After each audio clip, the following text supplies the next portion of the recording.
What's up, my bros? As promised, this is the review of the chapter 858, and this chapter was very interesting because I think that the wedding party is going to start very soon. Lots of things are happening in these chapters. These last chapters are very fast paced, apart from the chapter that was where Sanji and Luffy met and they had their conversation. Apart from this chapter, all of the recent chapters are going very fast, and they have a very fast pacing. In this chapter we have a lot of things to talk about. So let's start first with the character development, because we have some major character development for Big Mom and Chiffon this chapter. Let's talk about Big Mom first. So Big Mom, we get to know a part of the reason why she hates the Giants and why her relationship with the Giants is not really that good. They're not on good terms. Big Mom and the Giants have beef. They have problems, they have issues that they have to resolve, and they hate each other. They do not like each other, they hate each other, and they would go to war at any time. And now we get to know that the country of Elbaf is the strongest country in the whole world, the strongest nation. That is very interesting because that is amazing, because when you think about a lot of nations in the New World, especially Wano, I would believe that Wano would be one of the strongest countries in the world. Some of the strongest swordsmen are there, but Elbaf is recognized as the strongest nation in the world. The Giants have a clear advantage over the normal people when it comes to strength, but when it comes to people who are very strong, you know, top tiers, we've not seen a giant that is strong as top tiers in One Piece. We've not seen a giant yet in the story that could drive all the admirals, the Yonkos, and even the commanders of the Yonkos. You know, the strongest, who is the strongest giant that we have seen? Dory, Bragi, Hyrule. Hyrule was one-shotted by Luffy. Luffy just using Haki and using his second. Until now, we did not really see some very strong giants, you know, and I don't know if the giants on Elbaf are stronger than the ones that we have seen, and that the ones in Elbaf can use Haki, can use other methods to fight besides their physical strength, because their physical strength is great, but we have not seen giants who can use Haki. We have not seen giants with devil fruit powers, which is something that makes them weaker than the other characters in One Piece, than the top tiers in One Piece. And I'm looking forward to see strong giants. I'm looking forward to see Elbaf and what Oda is reserving for Elbaf, because I hope that there are going to be some strong giants, not just the regular giants that are there. And this guy Loki, who wanted to marry Lola, even though I don't know why she did not want. Probably she did not want to risk sleeping with the giant, because that's just going to destroy her fucking body. Loki might be pretty strong, but is he going to be Admiral strong? Is he going to be really that strong? Big Mom thought that if she had giants, she could conquer the whole world. She could become the Pirate King. That does not make any sense, because all of the giants that we have seen are not really that strong. Even though an army of giants can be very devastating, that they are going to make her the Pirate King, really. I think that just Whitebeard alone can take on an army of giants. If Big Mom thinks that Whitebeard can be taken by giants, I don't know if there are going to be some very strong giants, given the information that we have on the giants right now and on the level of their strength. Do you think that an army of giants is going to be able to defeat Prime Whitebeard, his destructive power, and with his devil fruit? Do you think that is going to be possible? I don't think so. I think that Whitebeard alone, in his prime, can take on an army of giants and win. I think that Big Mom really underestimates Whitebeard and Gordy Roger. I don't think she is very strong. She just uses her defenses, she uses her crew in order to be able to create an image for the world. That's all. That's all of the things that she does. She's not really a fighter. She does not get into fights. She just uses her powers in order to defeat pirate crews and sink pirate crews using storms and other abilities that her devil fruit grants her.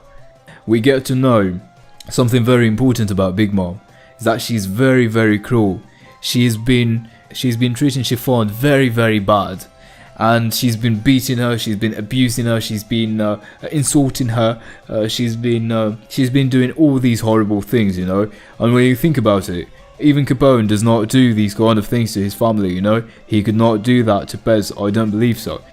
He is proud of Pez, he wants him to become a good mafia boss, but when you see the relationship between the sons and the daughters of Big Mom and their mother Big Mom, you see that the Charlotte family is not really your best family, even though at first we thought, yeah, they have the diversity, they have the sweets, but this is just a fake word, just like Dressrosa. You have an image that is built, you know, that's on the outside, but on the inside, totally different. People are suffering. Sons and daughters of Big Mom, lots of them are afraid of their mom, do not like her, despise her. You know, you have Pudding, who does not really respect Big Mom. You have Chiffon, who does not like Big Mom and who in a way has resentment against Big Mom because Big Mom has been treating her very, very bad. You have Opera, who's very afraid of Big Mom, who cannot reveal the truth because he is very afraid of his mom. You have Lola, who just did not give a fuck about Big Mom, just went out and did her thing. You have Praline, who is ready to go with her husband rather than stay with her mom and obey the rules of her mom. So I think that in this war with Big Mom, we are going to have a division within the Charlotte family, because there are lots of sons and daughters who are not satisfied, who are living a life, an uncomfortable life, who are living a life that is very difficult because of Big Mom, because of her ambitions, because of her rules, because of the way she treats them, and because of the fear that she tries to put in them. And that's why Big Mom really is a character that is very cruel. She's way more cruel than this guy Capone Berger, and she needs to fall 100%. A lot of people were trying to sympathize with her, you know, and say, yeah, she's not really that bad, she's not that despicable, but no, she's very, very bad. She's planning on assassinating the Vinsmokes. She's planning on doing jointification to her children, even though her children probably don't want to. Forced her children to agree to arranged marriages, even though they do not want to. She treats them badly. She abuses them. She beats her own child just because of something that she was not responsible for. I mean, she was not responsible for the things that happened with Lola. Lola assumes the responsibility. If you want to do something, you have to go with Lola. She's ready to kill her own child, Lola, if she meets her. She's mean, she is evil, and she needs to fall. And this just guarantees the fall of Big Mom 100%, because all of these people who are involved in this matter, you know, you have Praline, you have Chiffon. What is going to happen to them if Luffy loses the battle against Big Mom? Can you imagine what is going to happen to these guys, you know? Praline, Chiffon, Pound, all of these characters who are involved, they are probably going to be massacred. They are going to be killed by Big Mom 100%. She's not going to let them live. That's not the character of Big Mom. So we have a lot of character development for Big Mom. She's very cruel, she's very evil, and she needs to fall. Now we have Chiffon. Chiffon just lives, she has a personality just like her sister, you know. They do have a very similar body. They look alike when it comes to the physical appearance. But as well, they behave the same in a way. They think the same way, they have similar personalities. And when you see what happened to Chiffon through all of these years, getting beaten up, to the point that when Capone Berger said that he's going to kill Big Mom, assassinate Big Mom, her mother, her own mother, she did not feel anything, because how could she feel something for Big Mom, who did all of these horrible things to her, you know? On the subject of Big Mom herself, you know, her story with the Giants, And people were theorizing, they said Big Mom is not going to fall this arc because there are many informations that we do not have. For example, the thing with the giants, the story with the giants. And we get to know right now part of the story with the giants, of the episode of the failed marriage, of the failed ceremony that happened, which created a hatred and made relationships even worse with the giants. So we got to know this part of we do not know what's the first conflict is about, because they had conflict before. We do not know the reason, but we already know half of the story, so that's already very good. And I think that we are going to have a flashback afterwards, just like the Flamingo when he was very young. So we are going to have a flashback with Big Mom in the tea party, during the tea party. But even if she was discriminated against, even if she had a difficult life, so this is not an excuse. Having a sad backstory, being discriminated against, not do the same thing to your own family, that's just fucked up.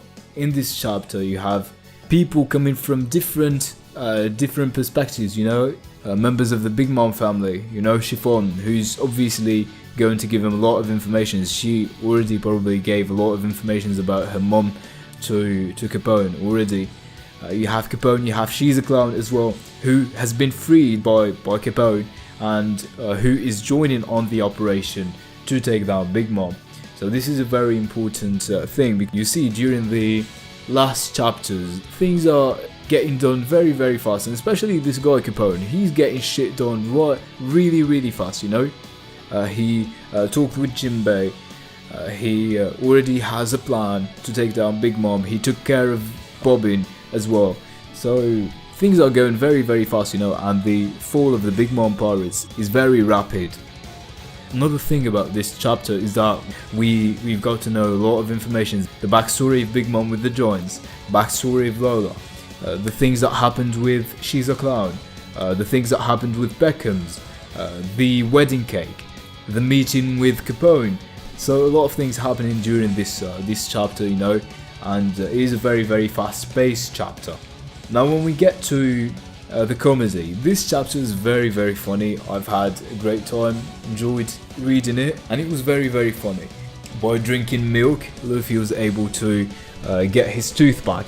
That was an amazing comedy moment. The moments with She's a Clown as well, the moments with Chopper. And as well, we've had a lot of very sexy scenes and panels during this chapter for sure. You have the scenes with Nami, Carrot as well. They're looking very good. They took a bath. They changed their clothes, and they're looking very, very fresh. Luffy is looking very good, even though he's having a fedora over his straw hat. He's putting a fedora over his straw hat. That's on top of his straw hat. But overall, it's a very good chapter. I'm disappointed because we did not know about the plan that Capone had elaborated. But it really, I think that, I don't know, are we even going to hear about this plan? Oda may just try to reveal the plan as we go into the wedding party. As we are trying to do lots of actions, he's going to try and explain lots of things, He wants to probably keep some details of the plan for the wedding party, to reveal on the wedding party, to not really burn the surprises, especially if some other characters are going to join in, such as Crocodile or some other characters from the underworld. So I think really that maybe the plan is not going to be revealed in the next chapters, but we don't have many chapters before the wedding party anyway.